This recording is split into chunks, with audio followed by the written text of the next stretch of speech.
Before I read this statement, I would like to state that I entirely endorse the learned Advocate General's remarks in connection with my humble self.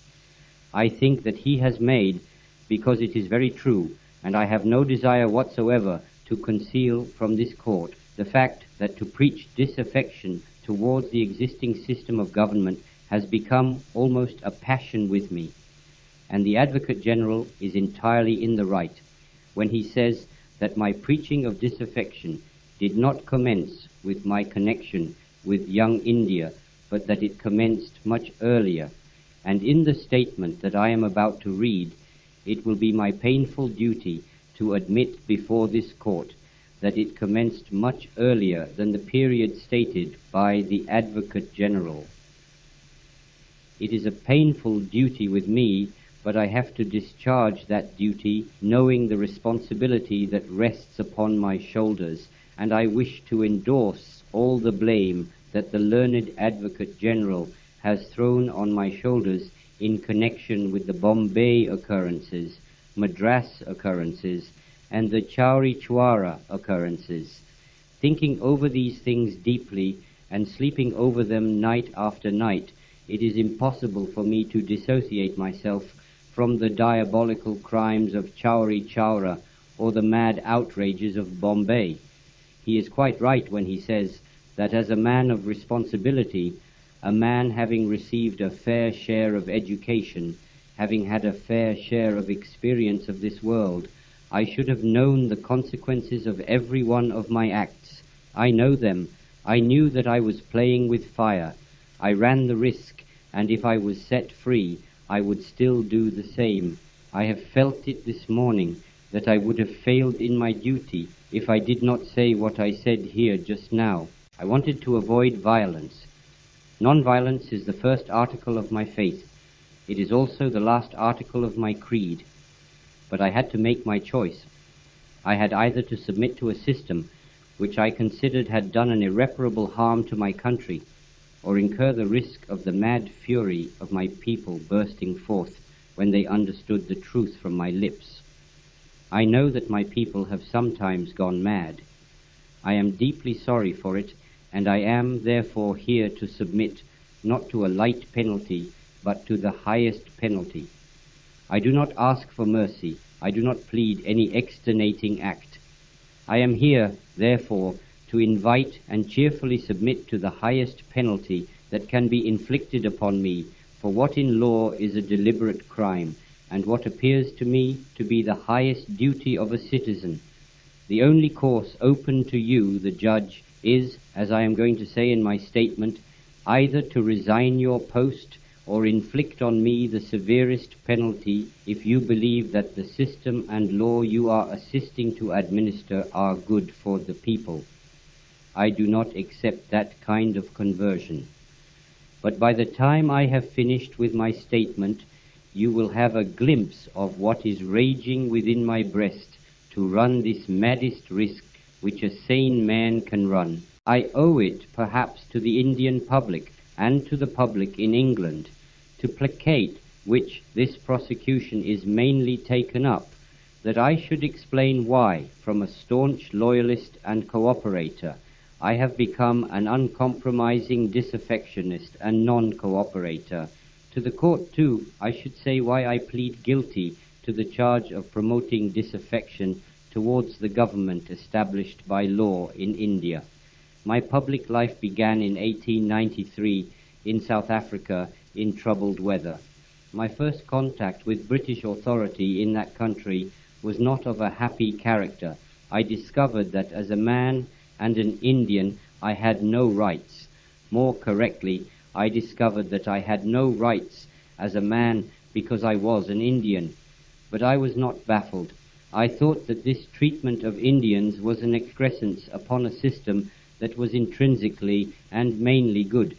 I gave the government my voluntary and hearty cooperation, criticizing it freely where I felt it was faulty, but never wishing its destruction.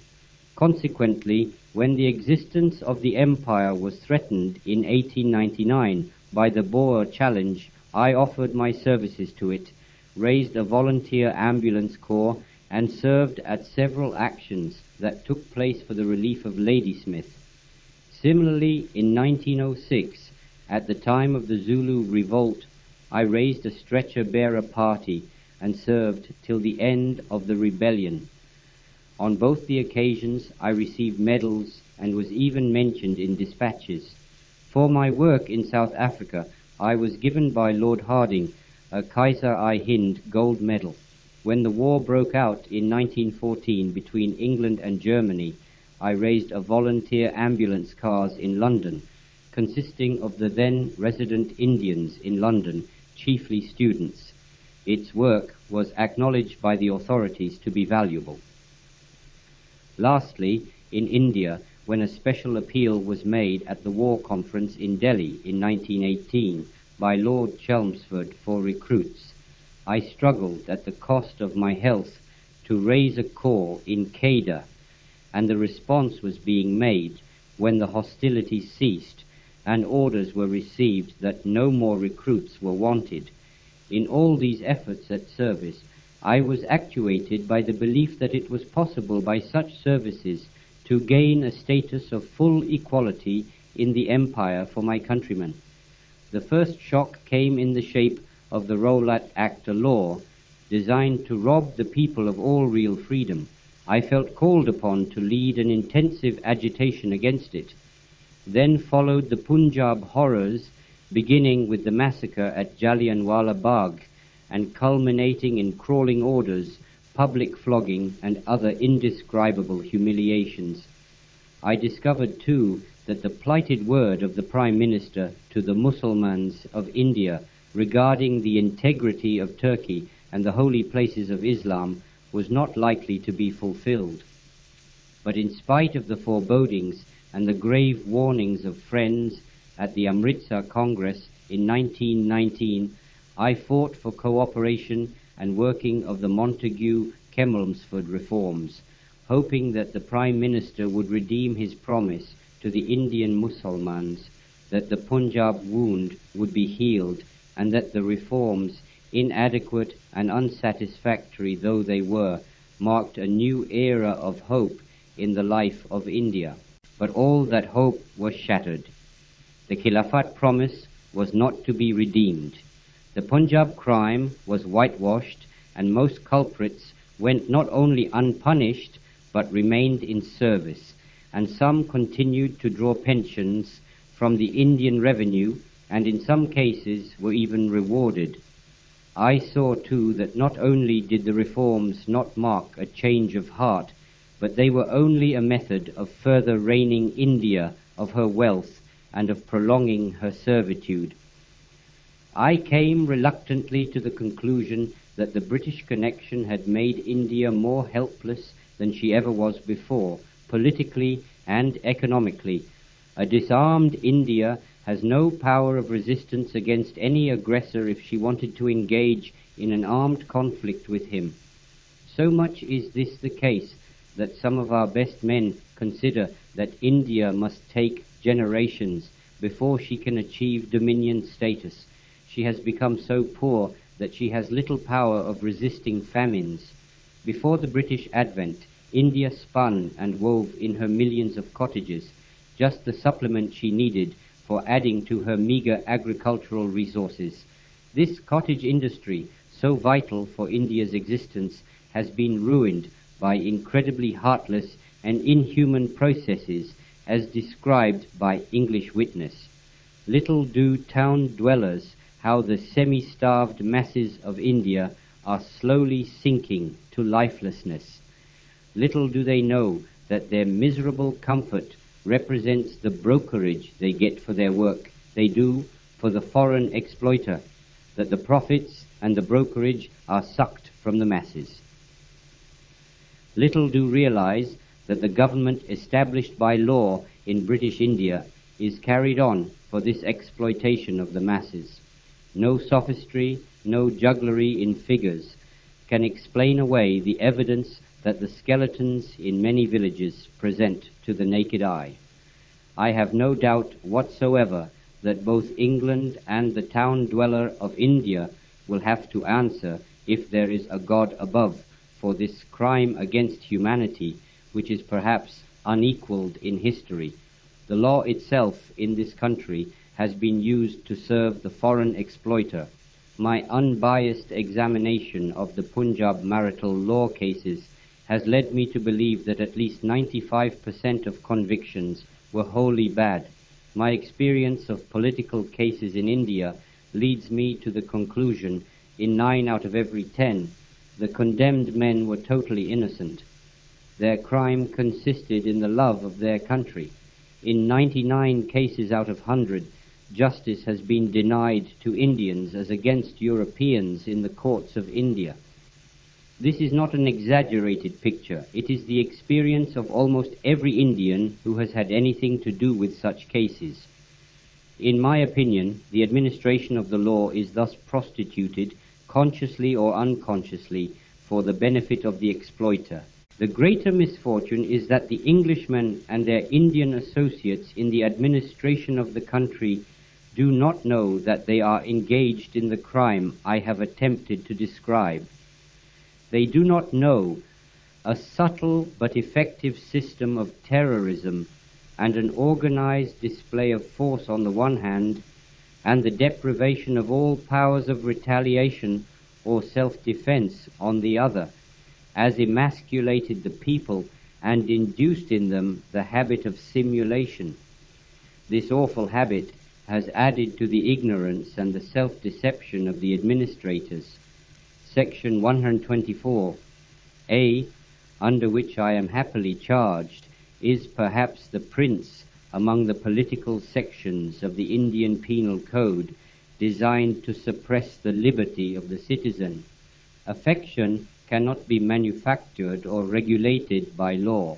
If one has no affection for a person or system, one should be free to give the fullest expression to his disaffection, so long as he does not contemplate, promote, or incite to violence.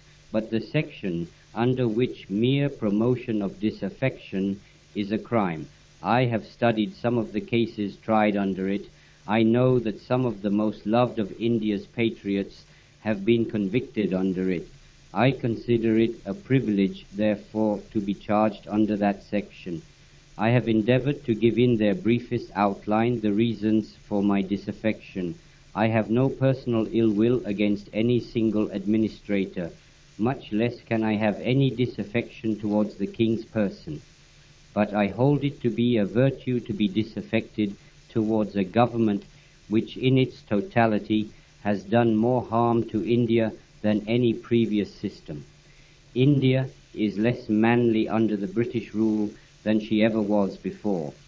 Holding such a belief, I consider it to be a sin to have affection for the system, and it has been a precious privilege for me to be able to write what I have in the various articles tendered in evidence against me. In fact, I believe that I have rendered a service to India and England by showing in non-cooperation the way out of the unnatural state in which both are living.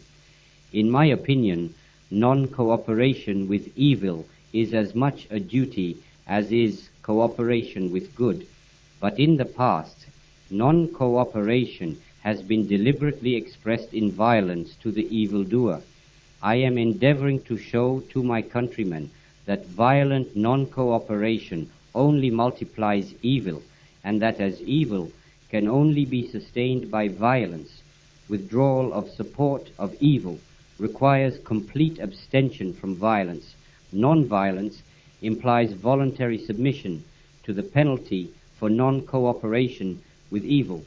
I am here, therefore, to invite and submit cheerfully to the highest penalty that can be inflicted upon me for what in law is deliberate crime and what appears to me to be the highest duty of a citizen. The only course open to you, the judge and the assessors, is either to resign your posts and thus dissociate yourselves from evil, if you feel that the law you are called upon to administer is an evil, and that in reality I am innocent, or to inflict on me the severest penalty if you believe that the system and the law you are assisting to administer are good for the people of this country, and that my activity is, therefore, injurious to the common weal.